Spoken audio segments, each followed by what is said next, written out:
ये पैगाम है भारत के हर कंटेंट क्रिएटर के नाम। जय भीम बड़ा सीधा हंसी, जय भीम जय Bhim app available on the play store and Apple app store now. डरने की क्या बात है, कोई गैर संवैधानिक काम थोड़ी कर रहे हैं। संविधान ने जो अधिकार हमें दिए हैं, डॉक्टर अंबेडकर के संविधान से जो अधिकार हमें मिले हैं, उसी संवैधानिक अधिकार का प्रयोग करते हुए हम प्रोटेस्ट कर रहे हैं। कोई इसमें हमने देशद्रोह की बात की है? अगर यहाँ दलित, बैकवर्ड, माइनॉरिटीज़ के सब हक हकूक मारे जा रहे हैं, तो ये हक मार कौन रहा है? ये पाकिस्तान मार रहा है कि बांग्लादेश मांग रहा है कि इंग्लैंड मार रहा है कि यहीं के लोग, यहीं के सत्ताधीश हुक्मरान उसका हक मार रहे हैं? लगातार जो कह रहे हैं कि 70 साल में क्या हुआ, तो जो बेच रहे हैं वो आपके मनु बाबा बनाए थे, किसी 70 साल में बना था, उसी को ना बेच रहे हैं। तो जो सार्वजनिक संपत्ति को आप बेच रहे हैं, बेचने का मतलब क्या है? जितने जो वंचित जमात के लोग हैं उनकी हकमारी है, तो किसके खिलाफ आंदोलन होगा? और शांतिपूर्ण से आंदोलन करने का, अपनी बात रखने का अधिकार है कि नहीं? हमें है। सरकार चाहे तो दमन कर सकती है, बहुत लोग को दमन करती है, गिरफ्तार करती, कर ले। इसे डरने की क्या बात कि जब सड़कें सुनसान हो जाएगी तो संसद आवारा हो जाएगा। और एक बात मान लीजिए, हम लोग हिम्मत हारने वाले लोग नहीं हैं। 2 साल के लॉकडाउन के बाद थोड़ा जंग लग गया था, वापस लौटाऊं फिर। आखिर यही सरकार 2 अप्रैल के आंदोलन पे झुकी कि नहीं झुकी? 5 मार्च 2019 का रोस्टर आंदोलन हम ही लोग किया था ना, 13 पॉइंट रोस्टर, 13 पॉइंट। सरकार झुकी कि नहीं झुकी? किसान आंदोलन में सरकार झुकी कि नहीं झुकी? तो सवाल ये है कि सरकारें झुकती नहीं हैं, झुकाने वाला चाहिए। झुकाने वाला जब मिल जाएगा ना, तो ये सरकार, मैं जानता हूँ मोदी सरकार पार्लियामेंट से नहीं डरती है, संवैधानिक संस्थाओं जो संस्थाएं हैं उससे नहीं डरती है। मोदी सरकार अगर डरती है तो सिर्फ और सिर्फ सड़क से डरती है। हमारा काम है, हम कोई नेता नहीं है, कोई पॉलिटिकल लीडर नहीं है, लेकिन अभी तो चुनाव नहीं है, 2 साल है। अभी मैं एक जगह बोल रहा था, मैंने कहा है कि भाई ईवीएम का मसला हो, निजीकरण का मसला हो, हम तो मेरा काम है लिखना, पढ़ना, समीक्षा करना, बोलना। लेकिन जो नेता हमारे वोट को लेकर वो सत्ता का आनंद लेना चाहते हैं, चलो उनके राष्ट्रीय अध्यक्षों से पहले बात करो कि अगर ईवीएम का मसला, निजीकरण का मसला, जो हिंसा बढ़ रही है वो मसला अगर आप नहीं उठाएंगे तो आपके घर का, ऑफिस का घेराव करो।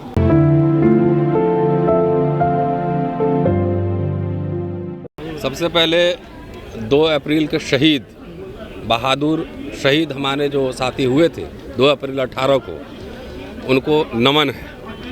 और हमारे समाज के वीर थे वो, ऐसे लोग।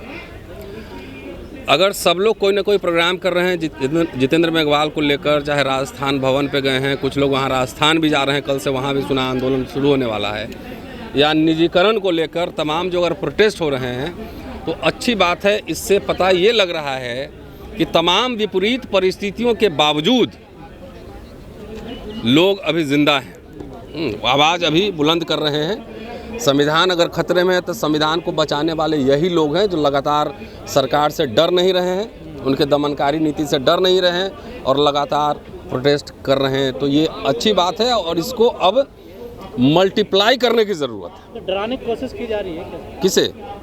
जो लोग आंदोलन करते हैं। तो किसे? हम तो नहीं डरते हैं। जिसको डराने की कोशिश तो जरूर जाहिर है तरह तरह से की जाती होगी।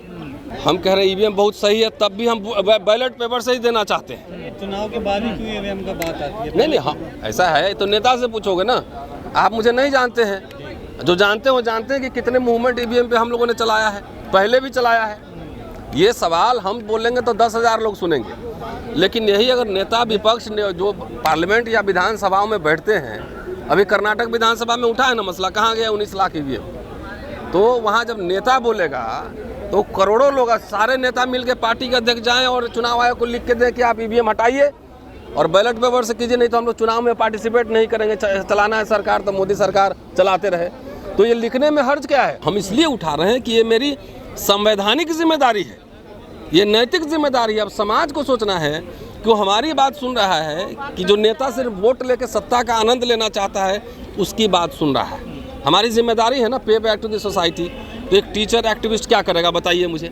अगर लोग मुझे वोट दे, मेरे साथ मेरे कहने पे खड़ा हो जाए, 1 लाख आदमी खड़ा हो जाए, अभी चल के चुनाव आयोग को घेरते हैं। आप नेता के कहने पे ज़्यादा मोबिलाइज होते हैं, वोट उनके कहने पे देते हैं, तो ये नेताओं की जिम्मेदारी है कि इस मसले को उठाए। और जिस तरह से उत्तर प्रदेश चुनाव में जो ऑडियोज बहुत सारे वायरल हो रहे हैं, और जिस तरह से कहीं कबाड़खाना में फेंका हुआ है, कहीं बक्सा बदल दिया, कहीं ट्रक में गया हुआ है, कूड़े की गाड़ी में जा रही है, ये देखने के बाद हम इसलिए बोल रहे हैं कि हमारी हकमारी भी हो रही है, हमारे हक हकूक छीने जा रहे हैं उसी बक्से में। तो बचेगा कैसे? बचेगा तो इसीलिए नेता से वो कहना नहीं कि अब चुनाव नहीं है, चलो ये सब पार्टी अध्यक्ष का घर घेरो, उसका ऑफिस घेरो, 5-5 हज़ार आदमी जाओ घेरो, आप बोलो कि ये सब मसला संसद में उठाओ, विधानसभा में उठाओ, और नहीं तो ऑफिस घेरेंगे, आप लोग सब आ जाइएगा, आप लोग दिखाइए, करोड़ों लोग देखेंगे कि भाई साहब जितना नेता अपोजिशन में अभी, चाहे राहुल गांधी हो, चाहे अखिलेश यादव हो, चाहे माया, सब नेता को मैं कह रहा हूँ, कोई सिविल वार नहीं है, संविधान कह रहा है घेराव करने के लिए। खाली किए जा रहे तो उनसे पूछिए। घर देखिए, घर के लालच में ही तो सारा लीला हो गया ना। हम लोगों को कोई लालच नहीं है, लालच में ही लीला हो गया, बंगले के चक्कर में हो रहा, लालच में ही लीला हुआ। नहीं तो उसी समय अगर कहते, अभी भी वो कह दे कि गलती से मैं हनुमान बन गया था, गलती हो गई, माफ़ी मांगता हूँ, मैं बाबा साहब का चेला हूँ, आज भी कह दें, जाके पूछिए उनसे, कह दें हम लोग उनको मदद करेंगे, कहे ना, हनुमान बन के घूम रहे थे, तो कह दें कि हमसे गलती हो गई है। डरने का कुछ हो जाएगा तो तुम लोग से चंदा मांग लेंगे, सब बोले 2-2 हज़ार रुपया लाओ महीने का। यही काम तब भी करूँगा, यही काम तब भी करूँगा। समाज है ना, दे देगा, सब तुम लोग कमा रहे हो पैसा, सब 2-2 हज़ार, 50 आदमी दे देना, 1 लाख मेरा खर्चा महीने का, लड़ लेंगे फिर। सब कुर्सी बचाने की बात कर रहे हैं आप, कह रहे हैं हम मास्टर की कुर्सी ही नहीं होती, हम खड़े होकर पढ़ाते हैं, इसलिए कोई डर नहीं है, हमारी कोई कुर्सी ही नहीं है। और राजनीतिक मसला राजनीतिक तरीके से ही हल होता है। और ये सड़क पे लोग आएंगे, आंदोलन करेंगे, माहौल बनाएंगे, बिना सड़क पे उतरे किसान वो कृषि बिल वापस हो गया। तो ये जो आपके हक हकूक मारे जा रहे हैं, लोग इसको अगर नहीं समझेंगे तो जैसे चल रहा होगा। नेताओं को समझाना, मुझे तो लीडर ऑफ अपोजिशन से ज़्यादा दिलचस्पी है, क्योंकि मैं जानता हूं कि मोदी सरकार इस लीला का गठबंधन है। ये मनु बाबा, पूंजी बाबा, पूंजी लीला, मनु लीला का गठबंधन है, ये करेगी ही यही जो कर रही। अब तो नेता सबसे पूछिए, लेकिन नेता सबको अब जो है उन्हीं पे सवाल उठेंगे। तो हाँ, विपक्षी नेताओं से सवाल उठेंगे। राहुल गांधी, हमारा वीडियो एक शेयर उन्होंने किया था, ईवीएम वाला वीडियो उन्होंने शेयर किया था। जब आप वीडियो शेयर कर रहे हैं तो आप इस मसले को लेकर जनता के बीच क्यों नहीं जा रहे हैं? ये संसद में ये सवाल क्यों नहीं उठा रहे हैं? एक प्रेस कॉन्फ्रेंस था जिसमें मैं, राजेंद्र पाल गौतम, जस्टिस कोलसे पाटिल, अनिल चमड़िया लोग थे। राजेंद्र पाल के आवाज घर पे हुआ था, और हम लोगों ने डेमो करके दिखाया था कैसे ईवीएम हैक हो सकता है, याद होगा।